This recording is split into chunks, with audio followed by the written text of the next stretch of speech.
একবার খেলে বারবার বানাবেন, এটা আমি কথা দিচ্ছি।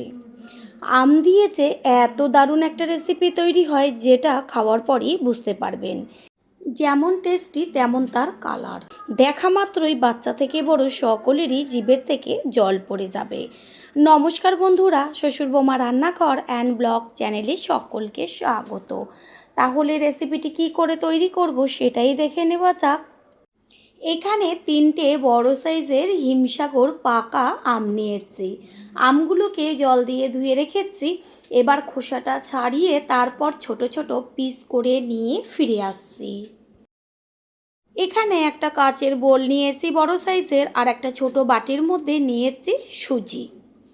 এবার বোলের মধ্যে সম্পূর্ণ সুজিটাকে দিয়ে দেব। আর এই রেসিপিটা যখন তৈরি করবেন তখন একটু বেশি পরিমাণেই তৈরি করবেন, না হলে ভাগে পাবেন না। এবার অল্প পরিমাণ জল দিয়ে সুজিটাকে ভিজিয়ে রাখবো। চামচ দিয়ে ভালো করে জলের সাথে সুজিটাকে মিশিয়ে নেব। একদম বেশি জল প্রথমে ব্যবহার করবেন না, সামান্য একটু যেন ভেজা ভেজা থাকে সেইভাবেই ভেজাবেন। সুজিটাকে আমি 30 মিনিট রেস্টে রেখে দেবো, একটা ঢাকনা চাপা দিয়ে দেব। 30 মিনিট বাদে ফিরে এসে বোলের উপরে ঢাকনাটাকে সরিয়ে দিয়ে তারপর চামচ দিয়ে আমি সুজিটাকে তুলে দেখিয়ে দিচ্ছি যে ভেতরে যে জলটা দিয়ে আমি ভিজিয়ে রেখেছিলাম সম্পূর্ণ জলটা টেনে গেছে, আর বেশ একটা কাদা কাদা ভাব এসছে, কারণ সুজিটা ফুলে সম্পূর্ণ জলটা টেনে গেছে। এবার ভিজিয়ে রাখা সুজিটাকে মিক্সিং জারের মধ্যে দিয়ে পেস্ট করে নেব। দেব সামান্য একটু জল। জল একদমই বেশি ব্যবহার করবেন না। এখানে আমের খোসা ছাড়িয়ে ছোট ছোট পিস করে একটা প্লেটে রেখেছি। আর ওইদিকে যে মিক্সিং জারের মধ্যে সুজিটা পেস্ট করেছিলাম সেই সম্পূর্ণ পেস্টটাকে আমি বোলের মধ্যে ঢেলে দেব। মিক্সিং জারের মধ্যে এবার ওই দিয়ে দেব আমের পিসগুলোকে।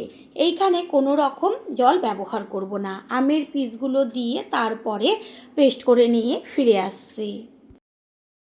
বোলের মধ্যে যে পেস্ট করে নেওয়া সুজিটাকে রেখেছি তার মধ্যে সম্পূর্ণ আমের পেস্টটাকে ঢেলে দেব। দেব পরিমাণ মতন চিনি। যে যেমন মিষ্টি খেতে ভালোবাসেন সেই অনুযায়ী মিষ্টিটা দেবেন। আর আমটা তো পাকা, সেই কারণে আমও তো মিষ্টি বুঝে মিষ্টিটা ব্যবহার করবেন। দিয়ে দিয়েছি হাফ চা চামচ পরিমাণ ছোট চামচের লবণ। এবার একটা মিক্সিং জার নিয়েছি, ভালো করে ব্যাটারটাকে একটু সময় নিয়ে মিশিয়ে নেব।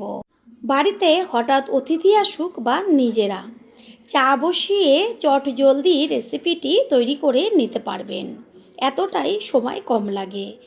এবার এর মধ্যে দিয়ে দিচ্ছি দুধ। আপনারা এইখানে আমুল দুধ বা লিকুইড দুধ যে কোনো একটা ব্যবহার করবেন। আমি এইখানে জলের সাথে আমুল দুধটা গুলে ব্যবহার করেছি। আমুল দুধ ব্যবহার করলে এত টেস্টি হয় খেতে, যেটা আপনারা খাওয়ার পরেই বুঝতে পারবেন। ব্যাটারটা আমি পরে সম্পূর্ণ গুলে নেওয়ার পরে দেখিয়ে দেব হাতায় তুলে যে কতটা ঘন বা কতটা পাতলা করতে হবে। পুরনো বন্ধুদের সবসময় আমাদের পাশে এইভাবে ভালোবেসে থেকে এগিয়ে নিয়ে যাবার জন্য অনেক অনেক ভালোবাসা। ব্যাটারটা খুব সুন্দরভাবে গুলে নেওয়া হয়ে গেছে। এবার এর মধ্যে দিয়ে দিচ্ছি 1 চা চামচ পরিমাণ বেকিং পাউডার। বেকিং পাউডার দেওয়ার পরে আস্তে আস্তে হ্যান্ড উইন্সের সাহায্যে এদিক ওদিক থেকে ঘুরিয়ে ঘুরিয়ে ভালো করে মিশিয়ে নিতে হবে। আর যখন এই টিফিনটা তৈরি করবেন ঠিক সেই সময়ই বেকিং পাউডারটা মিশিয়ে তারপরে তৈরি করবেন। এত দারুণ হবে টিফিনটা, যেটা তৈরি করার সময় বুঝতে পারবেন। সম্পূর্ণ টিফিনটা যেমন জালিদার হবে তেমন একদম ফুলে উঠবে। ভালো করে মিশিয়ে নিচ্ছি, আর বেকিং পাউডারটা বেশি কিন্তু ব্যবহার করবেন না।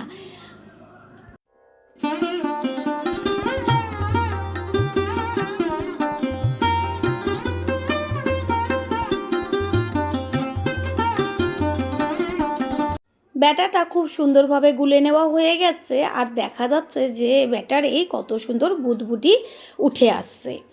আমি একটা ডুবো হাতা নিয়েছি। এবার হাতায় ডুবিয়ে পেছনটা দেখিয়ে দিচ্ছি যে মোটা একটা লেয়ার পড়েছে। ঠিক সেরকম পর্যায়ে ব্যাটারটাকে তৈরি করতে হবে। গ্যাসের ওভেনে একটা ফ্রাই প্যান বসিয়ে এবার আমি একটা ব্রাশের সাহায্যে ফ্রাই প্যানে ব্রাশ করে নেব।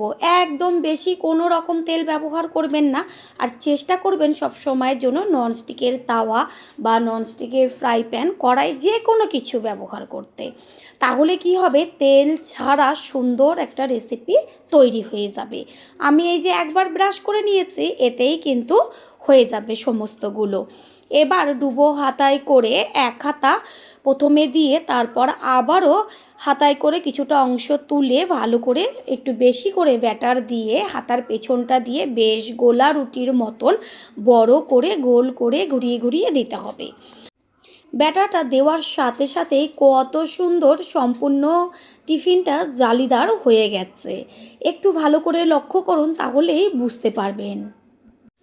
প্রথমবার যারা আমাদের চ্যানেল ভিজিট করছেন তাদের আন্তরিক শুভেচ্ছা ও অনেক ভালোবাসা। আমাদের রেসিপিগুলো যদি ভালো লেগে থাকে সাবস্ক্রাইব করে দেওয়ার অনুরোধ রইল, ও পাশে থাকা বেল আইকনে ক্লিক করলে পরবর্তী ভিডিওগুলো সবার আগে আপনাদের কাছে পৌঁছে যাবে। একটা ঢাকনা চাপা দিয়ে দেব, এতে কি হবে, যেমন জালিদার হবে তেমন ফুলে উঠবে। 2 থেকে 3 মিনিটের মধ্যেই ঢাকনাটা সরিয়ে দেব। নিচের পিঠটা খুব সুন্দরভাবে হয়ে গেছে আর সম্পূর্ণটা জালিদার হয়েছে। খুন্তির সাহায্যে একটু সামান্য কোণার দিক থেকে তুলে দিলেই দেখবেন সুন্দরভাবে উঠে গেছে। এবার উল্টে দেব ওপরের পিঠটা হবার জন্য। এইটা 1.5 থেকে 2 মিনিট মতন রাখলেই হয়ে যাবে। এপিঠ ওপিঠ করে বেশ একটু ভেজে নিয়ে তুলে নিলেই তৈরি হয়ে গেল। ওপর ও নিচের পিঠ 2 পিঠই হয়ে গেছে। এবার এটাকে তুলে একটা প্লেটে রেখে দেব। আর একটা তৈরি করে দেখিয়ে দিচ্ছি। আর একটা কথা, যতবার ব্যাটার দেবেন হাতা দিয়ে বেশ একটু নেড়েচেড়ে নেবেন। ব্যাটারটা খেয়াল রাখবেন যেন পাতলা না হয়ে যায়, কারণ ব্যাটারটা যদি ঠিকঠাক না হয় তাহলে কিন্তু ঠিক মতন উঠবে না। একটু বেশি ব্যাটার দিয়েছি, 1.5 হাতা করে ব্যাটার দিয়ে তারপরে হাতার পেছন দিয়ে সুন্দরভাবে ঘুরিয়ে ঘুরিয়ে বেশ গোলা রুটির মতন বড় করে দিয়েছি। আর দেওয়ার সাথে সাথেই দেখবেন সম্পূর্ণটা সুন্দরভাবে জালিদার হয়ে ফুলে উঠছে। 2 থেকে 3 মিনিটের মতন ঢাকনা চাপা দিয়ে দেব। বন্ধুরা যে যেইখান থেকে ভিডিওটি দেখছেন অবশ্যই কমেন্টের মাধ্যমে জানাবেন। আপনাদের ধন্যবাদ জানাতে পারলে সত্যি আমরা ভীষণ ভীষণ আনন্দিত হব। এটারও নিচের পিঠ হয়ে গেছে, খুন্তি দিয়ে আস্তে করে তুলে উল্টে দেব ওপরের পিঠটা হবার জন্য। একইভাবে সবগুলোকে ভেজে নেব। দেখতেই পেলেন যে আমি প্রথমবারেই যা তেল ব্রাশ করে নিয়েছি, আর কোনো রকম তেল ব্যবহার করিনি। সম্পূর্ণ তেল ছাড়া আমি সব কটা টিফিন তৈরি করে নেব।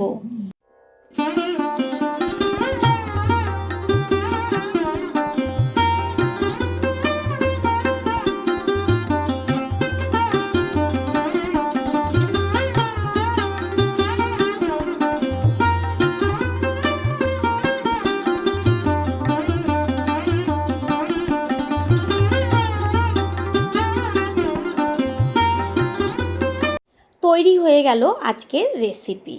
আর আমি একটা হাত দিয়ে ছিঁড়ে দেখিয়ে দিচ্ছি যে কতটা নরম তুলতুলে হয়েছে। আশা করি রেসিপিটি ভালো লাগলো। আর যদি ভালো লেগে থাকে একটা লাইক, কমেন্ট, পারলে একটা শেয়ার করে অবশ্যই জানাবেন। আপনাদের দেওয়া একটা লাইক ও লাইকের পাশে থাকা হাইপ আর একটা শেয়ার আমাদের কাছে অনেক অনেক গুরুত্বপূর্ণ। All friend, thanks for watching my video. আপনারা সকলে ভালো থাকবেন, সুস্থ থাকবেন। আবারও দেখা হবে অন্য কোনো রেসিপির এপিসোডে।